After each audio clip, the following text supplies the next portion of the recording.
Before coins existed, people in the Indonesian archipelago used a system of barter. They traded goods directly. A farmer might trade rice for a fisherman's catch. Spices from the eastern islands were exchanged for textiles from the west. This system worked for simple local economies. However, as trade grew more complex, it became difficult. Imagine trying to trade a large water buffalo for a small amount of salt. It was not practical. A more convenient medium of exchange was needed. This need for a standard unit of value paved the way for the first forms of money. Early forms of currency included items like beads, bronze drums, and precious metals. Gold has always been a prized material in Southeast Asia. The islands of Sumatra and Borneo were known to ancient traders as lands rich in gold. The Greeks even called Sumatra the Golden Chersonese, or Golden Peninsula.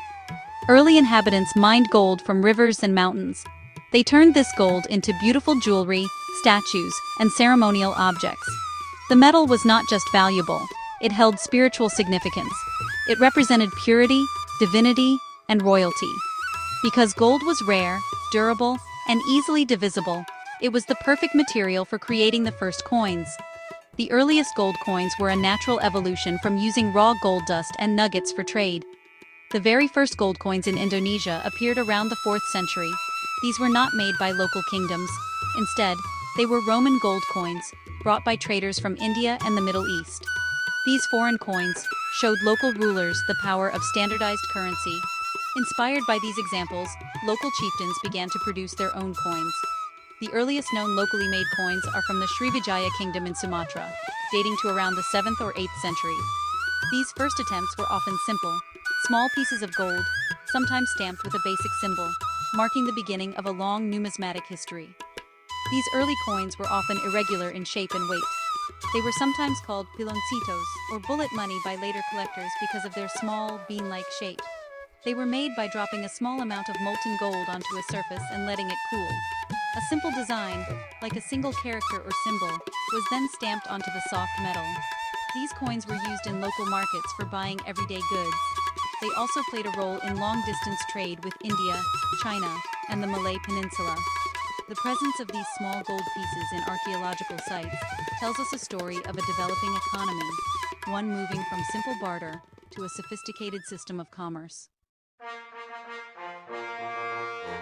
The Sailendra dynasty, which ruled over parts of Java and Sumatra from the 8th to the 9th century, was a powerful Hindu-Buddhist kingdom. They are famous for building magnificent temples, including the world-renowned Borobudur. The Sailendras also created one of the first standardized coinage systems in the archipelago. Their economic power required a reliable currency for taxation, trade, and funding their massive construction projects. They introduced gold and silver coins with specific names and weights. The main gold coin was called the masa, which weighed about 2.4 grams. This became the standard unit of currency for centuries. The most common gold coin from this period was the kupang. The kupang was a fraction of a masa, usually 1/4 of its weight. These coins were very small, often less than a centimeter in diameter. Because of their size, they are sometimes called sandalwood flower coins. The design was simple but symbolic. One side featured a single incised Sanskrit character, Ta. This character is believed to be a shortened form of Tara, the name of a Buddhist goddess.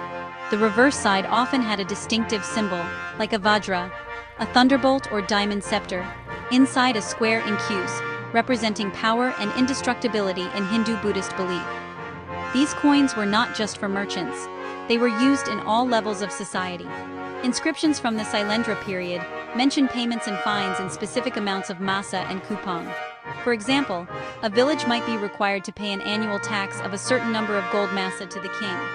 A skilled artisan might be paid in kupang for their labor on a temple. The coins connected the royal court to the common people. They were essential for managing the kingdom's vast resources and funding the religious and state activities that defined the Sailendra era. The widespread use of these coins shows a highly organized and centralized economy. The influence of the Sailendra coinage system was immense. Neighboring kingdoms and later empires adopted the masa and kupang as their own units of currency. The design with the Ta character was copied for hundreds of years, even after the Sailendra dynasty had fallen. This shows how deeply their economic system was integrated into the region.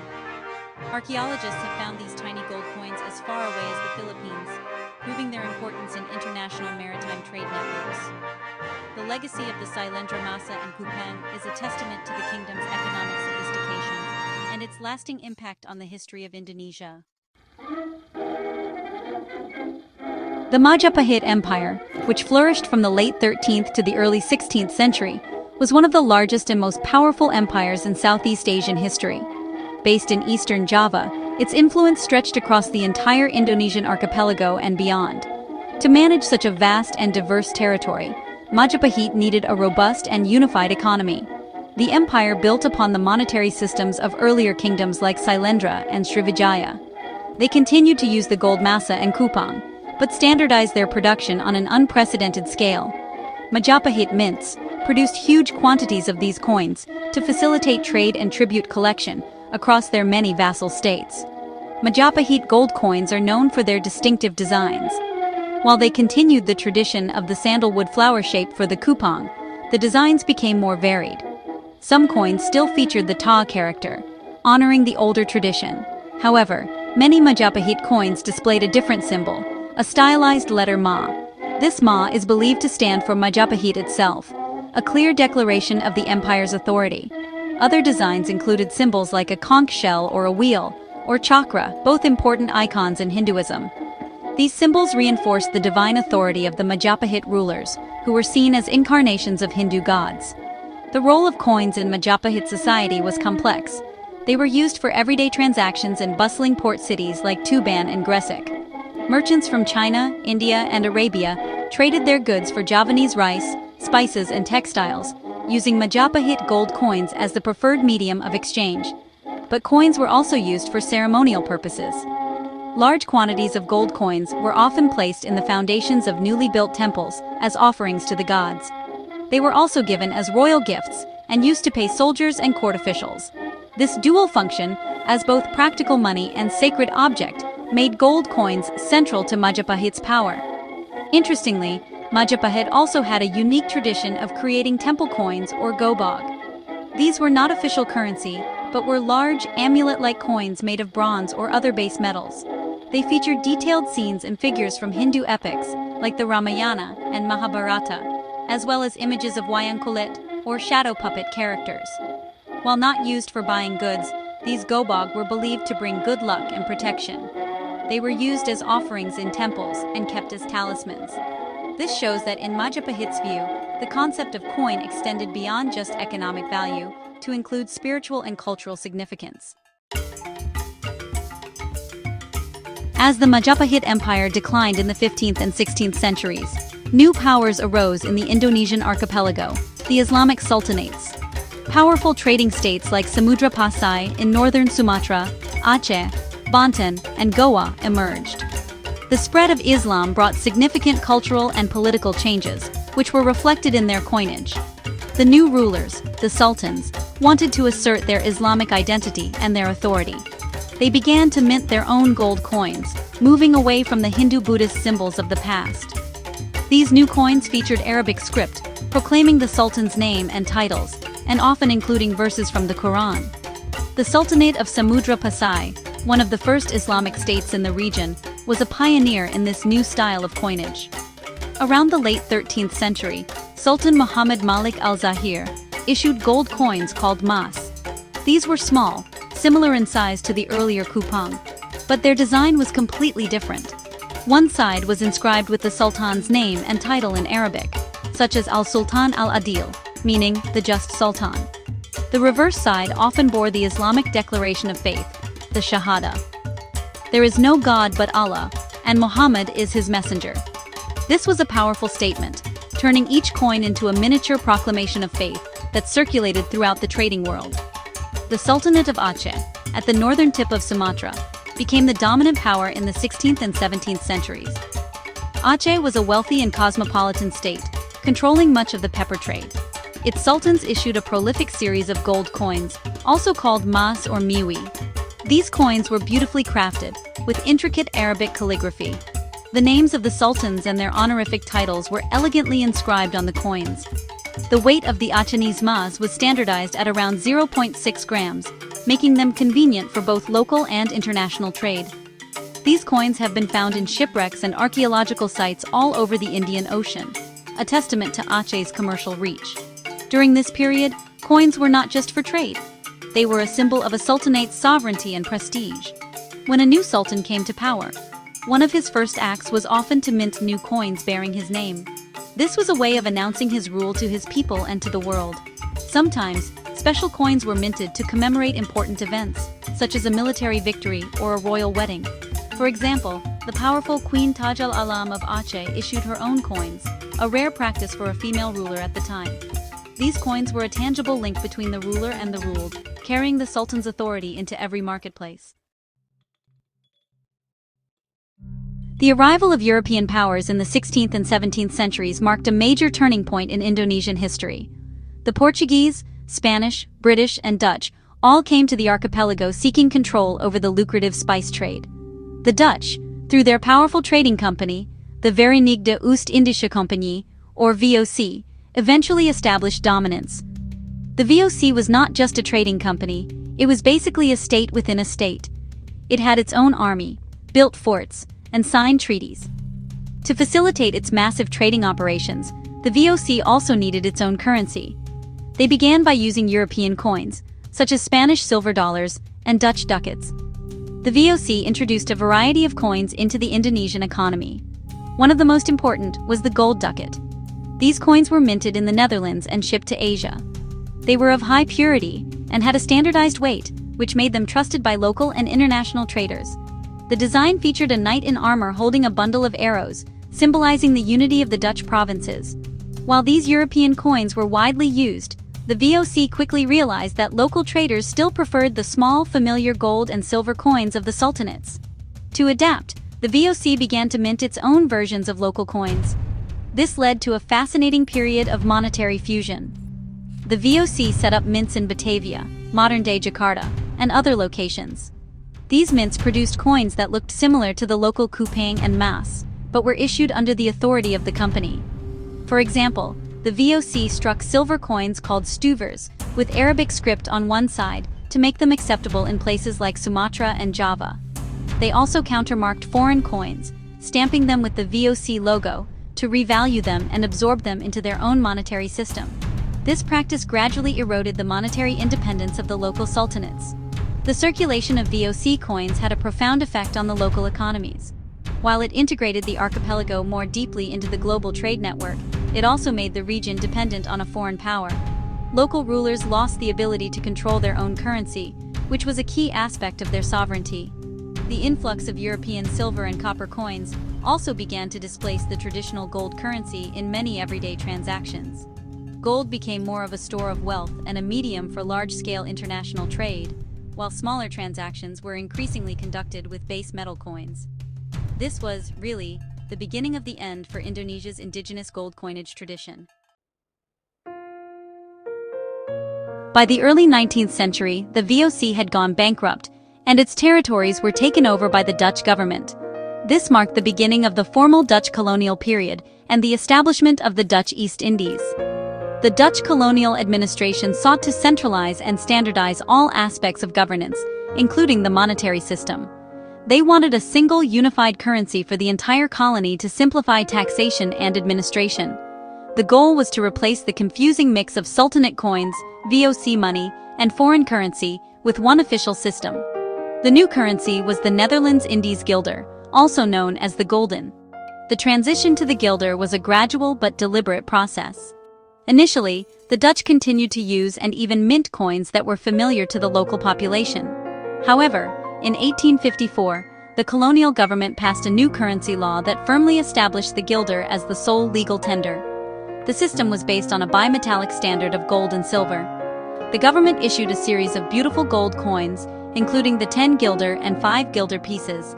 These coins featured the portrait of the reigning Dutch monarch, such as King Willem III or Queen Wilhelmina, on the obverse. The reverse side had the Dutch coat of arms and the denomination written in both Dutch and local scripts like Javanese and Arabic. The introduction of the guilder had a major impact on the Indonesian economy and people. For the first time, a single currency was used from Aceh in the west to Papua in the east. This facilitated trade and economic integration within the colony, but it was an integration dictated by colonial interests. the local population was forced to adapt to the new decimal system of guilders and cents. The old gold mas and kupang of the sultanates disappeared from circulation, becoming relics of a bygone era. Gold was no longer the primary currency for trade. Instead, it became a commodity whose value was fixed against the guilder. While the official currency was the guilder, gold retained its importance in the culture. People continued to hoard gold coins and jewelry as a form of savings and as a hedge against economic uncertainty. Gold was essential for dowries, ceremonial gifts, and as a display of social status. The Dutch colonial government even established a state-run pawnshop system where people could pawn their gold valuables for cash. This system became an important source of credit for the local population. So, even as gold coins vanished from the marketplaces, the metal itself never lost its deep-seated value in the hearts and minds of the Indonesian people. The Second World War brought an abrupt end to Dutch colonial rule. In 1942, the Japanese army invaded and occupied the Dutch East Indies. This 3.5-year period was a time of immense hardship and upheaval. The Japanese immediately took control of the economy. They replaced the Dutch guilder with their own currency, a military scrip issued by the Japanese government. This money was called the gunpyo. To make it seem legitimate, the Japanese printed it with designs that evoked Indonesian culture, such as images of wayang puppets and traditional houses, and the denomination was called rupiah. The Japanese occupation money quickly lost its value. The Japanese printed vast quantities of it to finance their war effort, leading to hyperinflation. The prices of basic goods like rice and cloth skyrocketed. People lost all faith in the paper currency. As a result, they turned back to older, more reliable forms of exchange. Barter became common once again. More importantly, people who had saved old Dutch gold guilder coins or traditional gold jewelry used them for essential transactions. Gold became the only trusted store of value during a time of extreme economic instability. This period reinforced the deep cultural belief in gold as the ultimate form of security. On August 17, 1945, just days after the Japanese surrender, Indonesian nationalist leaders Sukarno and Muhammad Hatta declared the nation's independence. This marked the beginning of a difficult 4-year struggle for freedom, known as the Indonesian National Revolution. The new fledgling Republic of Indonesia needed its own currency to assert its sovereignty. In 1946, the Republican government began printing its own money, called the Oeng Republik Indonesia, or Money of the Republic of Indonesia. However, the Dutch had returned, seeking to re-establish their colonial rule, and they issued their own Nika guilder. This created a currency war where multiple currencies circulated at the same time. During this chaotic period, the Republican government was in a desperate financial situation. To fund the revolution, they relied on donations from the Indonesian people. Citizens patriotically donated their personal wealth, including gold jewelry, gold bars, and old gold coins, to the cause of independence. One famous story tells of a large contribution of gold from the people of Aceh, which was used to purchase the new republic's first airplane, named the Sulawa, which means Golden Mountain. Gold was not just a currency, it was the financial fuel for the revolution, a tangible symbol of the people's collective sacrifice for freedom. After Indonesia's independence was formally recognized in 1949, the new government faced the monumental task of building a nation. One of the top priorities was to create a stable, unified national currency. The government established Bank Indonesia as the central bank in 1953. Bank Indonesia was given the sole authority to issue the new national currency, the Indonesian rupiah. The name rupiah comes from the Sanskrit word for silver, rupiah, linking it to the region's ancient monetary history. The new rupiah banknotes featured images that celebrated Indonesian identity, such as national heroes, cultural landmarks, and traditional arts. With the establishment of the rupiah as the official currency, the era of gold coins as legal tender in Indonesia came to a definitive end. The new monetary system was based on fiat money, meaning its value was guaranteed by the government, not by a physical commodity like gold. While Bank Indonesia held gold reserves to back the currency's value on the international market, gold coins were no longer produced for general circulation. The focus was on creating a modern economy with paper money and base metal coins for everyday transactions. The old gold coins of the sultanates and colonial era were officially demonetized, becoming historical artifacts rather than money. However, the Indonesian government did not completely abandon the tradition of minting gold. Starting in the 1970s, Bank Indonesia began issuing special commemorative gold coins. These were not intended for circulation, but were created for collectors and investors.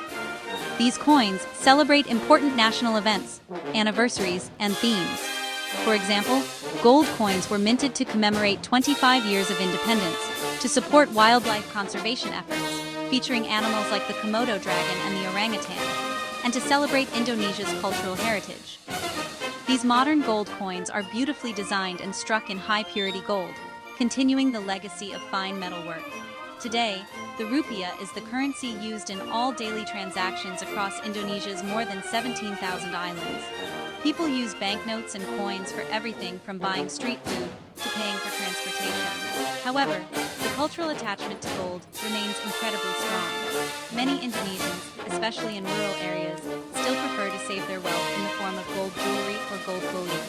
Gold is seen as a safe haven asset, protecting savings from inflation and currency fluctuations. This practice is a direct legacy of centuries of history, where gold proved to be the only reliable store of value through periods of war, colonization, and economic crisis.